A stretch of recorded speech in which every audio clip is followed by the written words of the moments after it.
YouTube, welcome back to another video.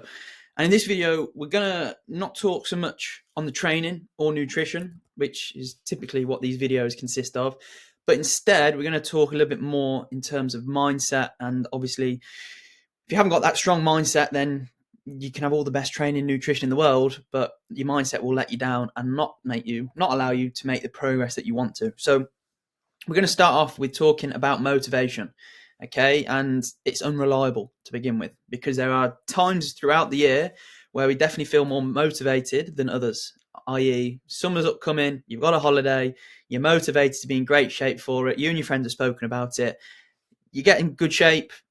After the holiday, motivation has dropped because you're now back into normal routine, work, etc. And you're now a little bit demotivated, for example. So motivation will come and go, like I said, with the mood, with weather. You know, that can dictate a lot, especially if you live in the UK.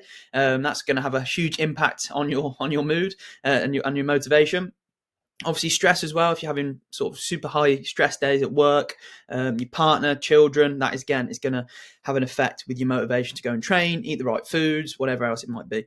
Most people will rely on emotion to dictate action. So if they feel motivated, they'll go and train. If they don't feel motivated, they won't train and they'll go and eat whatever they want. Okay. And when you only rely on that and only train when you feel like it, then you're not going to be making much progress, because you're not going to be able to remain very consistent. Okay, the best athletes or best individuals who I've worked with and I've looked into are built on structure and not motivation. Okay, because ultimately you become what you repeatedly do. If you repeatedly go through peaks and troughs of training really well, coming off plan, getting back onto training, falling off, then you're just going to be in that vicious cycle. Okay, training you want to think about as part of who you are and sort of not what you do.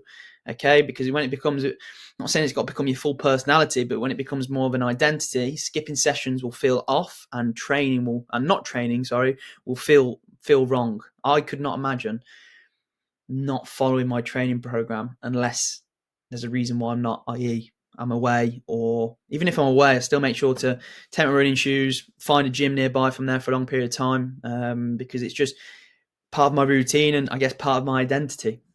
Focus your shift from wanting to it's just what I do. Okay, because you're not always going to want to train. You're not always going to want to eat your chicken and rice meal in the evening when they've got a takeaway, for example, but you're in a calorie deficit, so you need to be careful with your calories, as an example. You train because it's aligned with your standards, not with your feelings. So make sure as well, if you say you're going to do something, go and do it. Okay, if you are someone, I know loads of people have said, I'm going to do this, I'm going to get in good shape, I'm going to drop body fat, I'm going to be running consistently 2-3 times per week. And they just don't, because they rely on motivation and they lack the discipline. Okay, so why is hybrid training more testing than anything else? Okay, because ultimately with hybrid training, as we've spoken about before, is the combination of strength and endurance, which is going to lead to higher energy expenditure. Okay, therefore it's going to lead to higher levels of fatigue, both neural and metabolically, as well as internally and externally. Internally in terms of your central nervous system, your mental performance as well. You know, if you've got to go and do a 2-hour run in the rain, that's going to be pretty tricky on the old mind. And then obviously externally through your joints, through muscles and everything else. Life will just add another layer, because obviously we've all got to work. We've all got maybe relationships with partners. We've got friends, family that we want to see. You then add on top of trying to get sleep, you know, making sure sleep's a priority. You know, you might have a little child and waking up throughout the night, your sleep's going to be poor. So you can see life just adds another layer. And you're not weak, you know, at all. You're just managing more variables than most, mainly down to the fact of concurrently training multiple disciplines, especially if you're doing something like a triathlon or an Ironman or something like that. For me, doing the Ironman last year, it was a case of swimming, cycling, running, and the gym.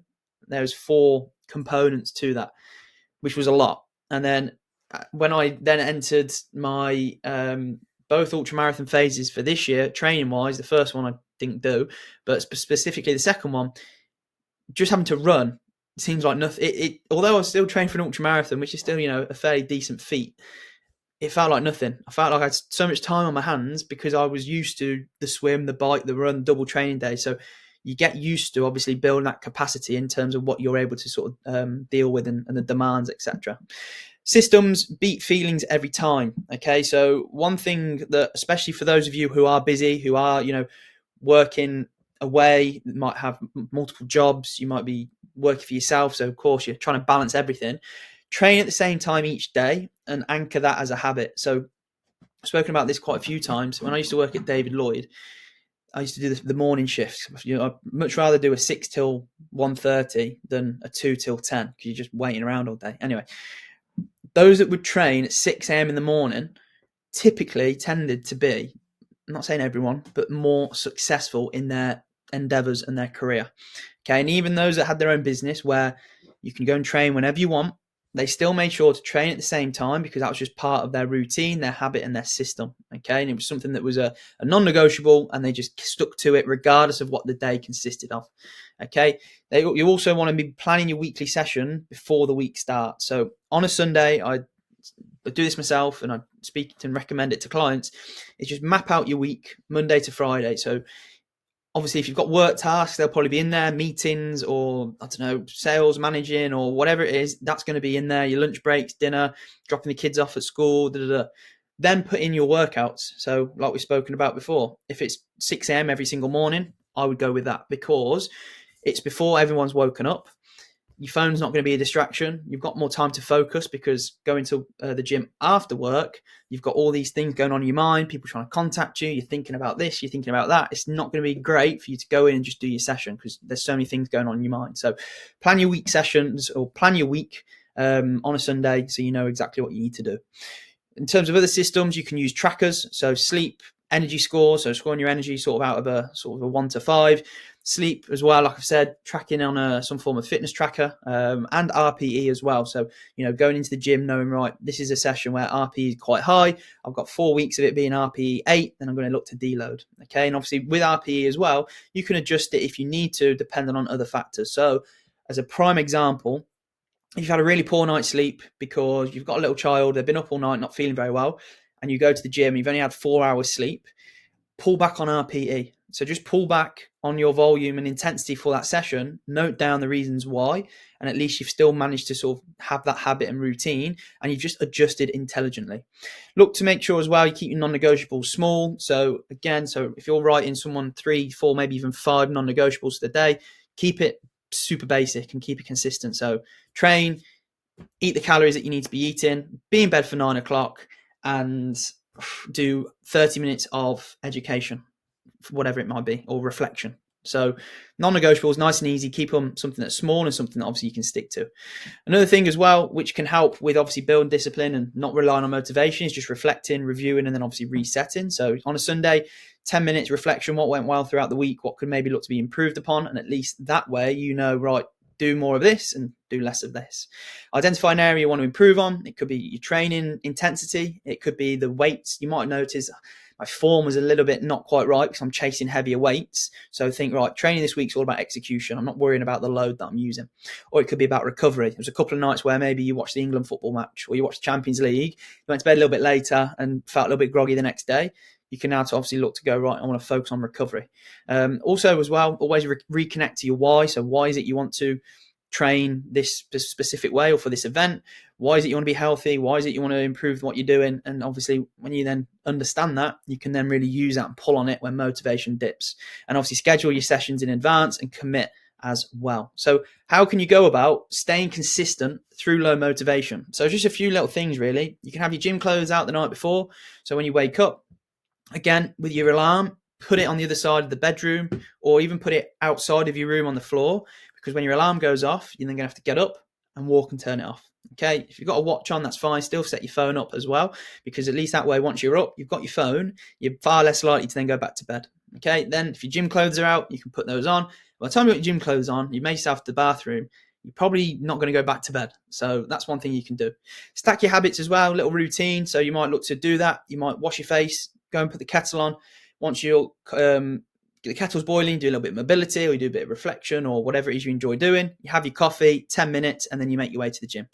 Obviously, you can use accountability. So you might train with a friend, you might book onto a class, you might have yourself a coach where you know you need to be there at a certain time at and doing a certain session. So you've got that accountability. It could even be like a run club, and then lower the barrier and start with 10 minutes. So again, like I've just said, if it's a case of not sure what to do, just start off small and then build up over time. So that is that is how I would go about building that discipline and not relying on motivation when your love and want to train will drop. It's inevitable. It's going to happen. It happens all the time, especially once you've hit a goal. It can then drop a little bit more because you've hit the goal. Brilliant. What do I do now? And feel a little bit lost. So obviously at the moment I've released the Hybrid Athlete Blueprint, which is going to be a system all around hybrid training, which involves a module and lessons all based around sort of mindset, recovery, etc. So you've got 6 modules in total: training, nutrition, recovery, mindset, and then a few bits that you can do once the course is finished. It's based around a 12-week block. So you've got hybrid templates, weekly planners, etc. all in there as well. And also some reflection and questions you can ask on the end of the week, like we've spoken about, and planning your week if you wish. So if you want to get involved with that and you want to know more, it's going to be launched on November the 3rd.